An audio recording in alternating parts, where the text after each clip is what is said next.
Good morning students. आज हम BA second year भारतीय राज्य व्यवस्था का जो पेपर है उसके एक टॉपिक को डिस्कस करेंगे। टॉपिक का नाम है संविधान सभा का गठन एवं संविधान निर्माण की प्रवृत्तियाँ या संविधान सभा की प्रमुख प्रवृत्तियाँ।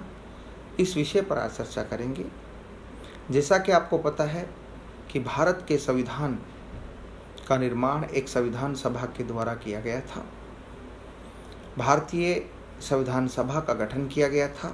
भारतीय संविधान सभा ने भारत के संविधान को बनाया था। संविधान सभा के विचार के दर्शन हमें सर्वप्रथम स्वराज्य विधेयक 1895 में देखने को मिलते हैं। स्वराज्य विधेयक 1895 को बाल गंगाधर तिलक के निर्देशन में तैयार किया गया था। इसके बाद संविधान सभा के गठन की एक रूपरेखा पंडित मोतीलाल नेहरू के द्वारा प्रस्तुत की गई थी 1928 में। इसे नेहरू रिपोर्ट 1928 के नाम से जाना जाता है। संविधान सभा के विचार का सर्वप्रथम सैद्धांतिक रूप से प्रतिपादन मानवेंद्र नाथ रॉय ने 1934 में किया था। मानवेंद्र नाथ रॉय एम.एन. रॉय ने 1934 में किया था। संविधान सभा के गठन की बात करें तो संविधान सभा की जो मांग भारतीयों के द्वारा की जा रही थी, उनको सबसे पहले उस मांग को अंग्रेज़ों ने कब स्वीकार किया था, ये एक प्रश्न उत्पन्न होता है। तो अगस्त प्रस्ताव 1940 में भारत के गवर्नर जनरल लॉर्ड लिनलिथगो ने भारतीयों के संविधान बनाने के अधिकार को पहली बार मान्यता दी थी या स्वीकार किया था। भारतीय संविधान सभा का गठन कैबिनेट मिशन योजना 1946 के अंतर्गत हुआ था। कैबिनेट मिशन 1946 में भारत आया था। ब्रिटिश सरकार के 3 मंत्री इसके अंतर्गत भारत भेजे गए थे, लॉर्ड पैथिक लॉरेंस, एवी अलेक्जेंडर, सर शेपर्ड क्रिप्स। इसने अपनी एक योजना प्रस्तुत की थी जिसे कैबिनेट मिशन योजना के नाम से जाना जाता है। इसी कैबिनेट मिशन योजना में भारत के लिए एक संविधान सभा के गठन का प्रावधान किया गया था और इसी योजना के अंतर्गत भारतीय संविधान सभा बनी थी, इसका गठन किया गया था।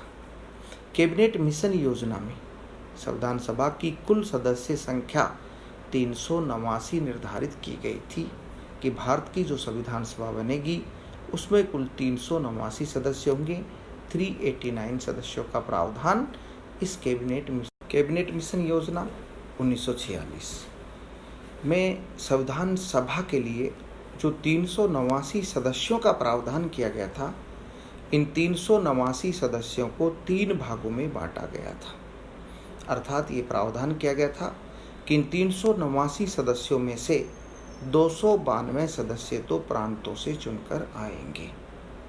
उस समय जो भारतीय प्रांत थे, जिनको ब्रिटिश प्रांतों के नाम से जाना जाता था, इन 389 सदस्य में से 292 सदस्य प्रांतों से चुनकर आने का प्रावधान था।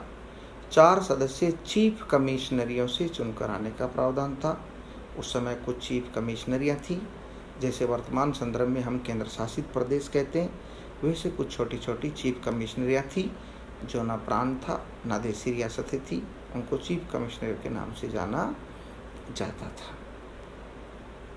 इसके बाद 93 सदस्य देशी रियासतों से चुने जाने का प्रावधान किया गया था कि जो राजा महाराजाओं की देशी रियासतें हैं उनसे 93 सदस्य चुनकर आएंगे।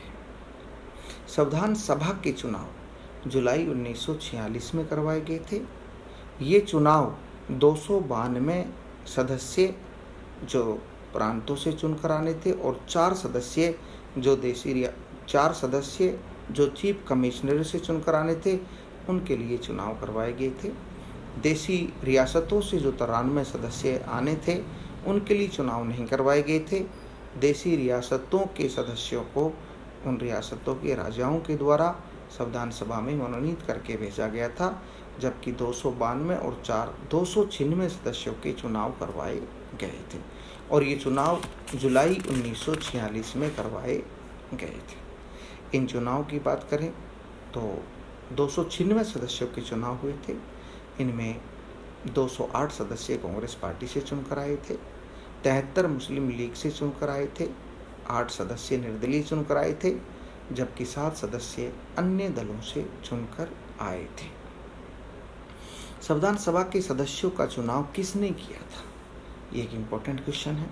तो संविधान सभा के सदस्यों का चुनाव जनता के द्वारा नहीं किया गया था, अपितु संविधान सभा के सदस्यों का चुनाव प्रांतीय विधानसभाओं, जो प्रांतीय असेंबलियां थी उस समय, उन प्रांतीय विधानसभाओं के सदस्यों के द्वारा किया गया था।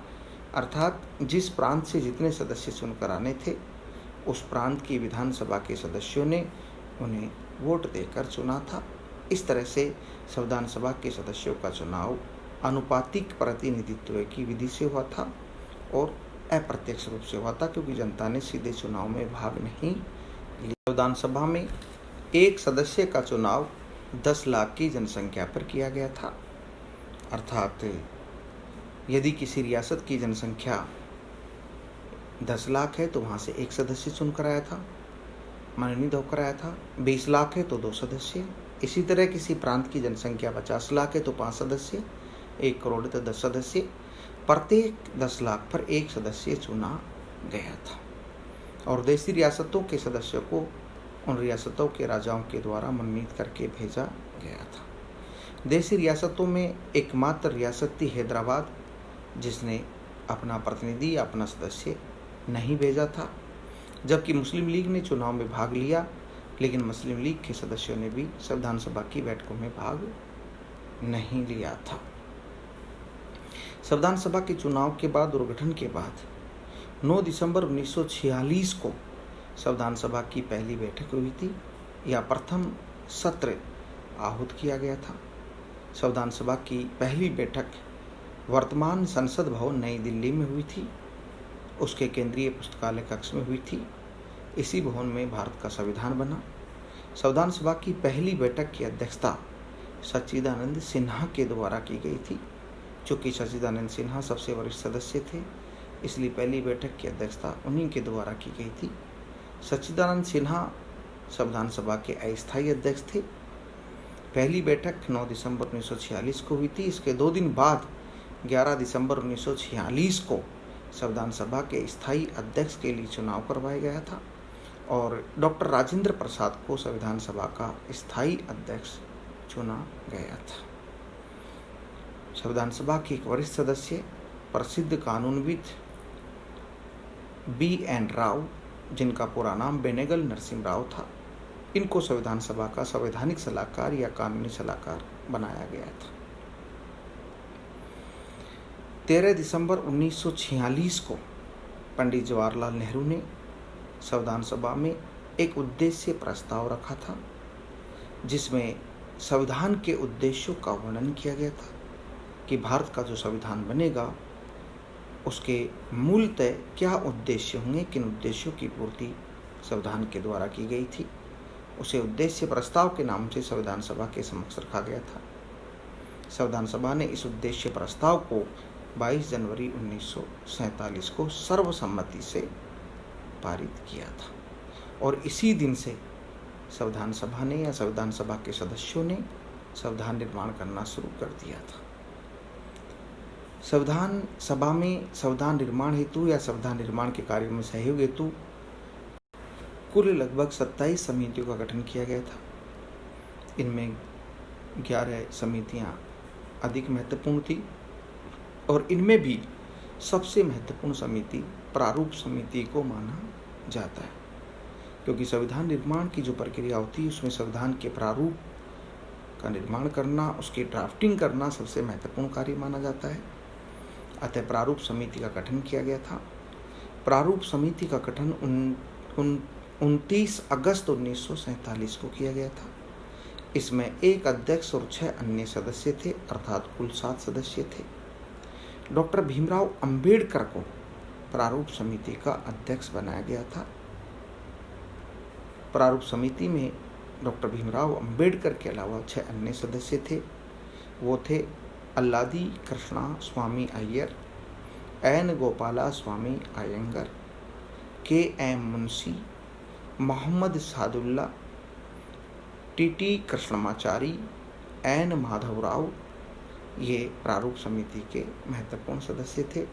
6 अन्य सदस्य थे। भारतीय संविधान का निर्माण प्रारूप समिति ने मुख्यतः किया।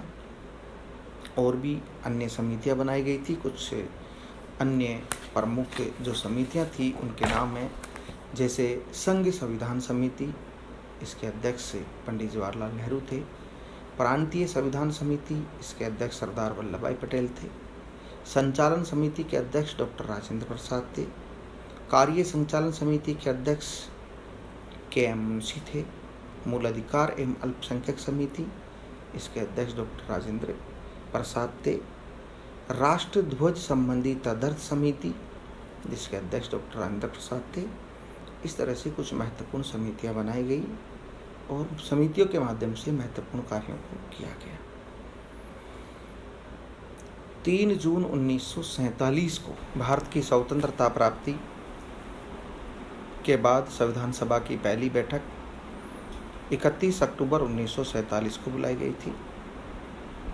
इसमें संविधान सभा की सदस्य संख्या को 324 से घटाकर 299 कर दिया गया था। क्योंकि 15 अगस्त 1947 को भारत स्वतंत्र हुआ, उसी के साथ भारत का विभाजन होकर पाकिस्तान एक अलग देश बन गया था। अतः कुछ क्षेत्र पाकिस्तान में चले गए थे, उनकी सदस्य संख्या को घटाया गया और सदस्य संख्या को घटाकर 299 कर दिया गया। इसके पश्चात भारत की संविधान सभा ने जिस संविधान को बनाया उसे 26 नवंबर 1949 को पारित कर दिया गया, स्वीकृत कर दिया गया, परंतु लागू नहीं किया गया। हालांकि संविधान के कुछ महत्वपूर्ण प्रावधानों को इसी दिन लागू कर दिया गया था, जिनमें नागरिकता, निर्वाचन, अंतरिम संसद और कुछ संक्रमणकालीन प्रावधान थे। उनको 26 नवंबर 1949 को ही लागू कर दिया गया। अर्थात भारत के संविधान को 26 नवंबर 1949 को पारित करने के साथ साथ आंशिक रूप से ही लागू किया गया था। संविधान को पूर्ण रूप से 26 जनवरी 1950 भारत के संविधान को 26 जनवरी 1950 को पूर्ण रूप से लागू किया गया। संविधान के निर्माण में 2 वर्ष 11 माह 18 दिन का समय लगा था। संविधान सभा के कुल 11 सत्र हुए थे। संविधान के 3 वाचन किए गए थे।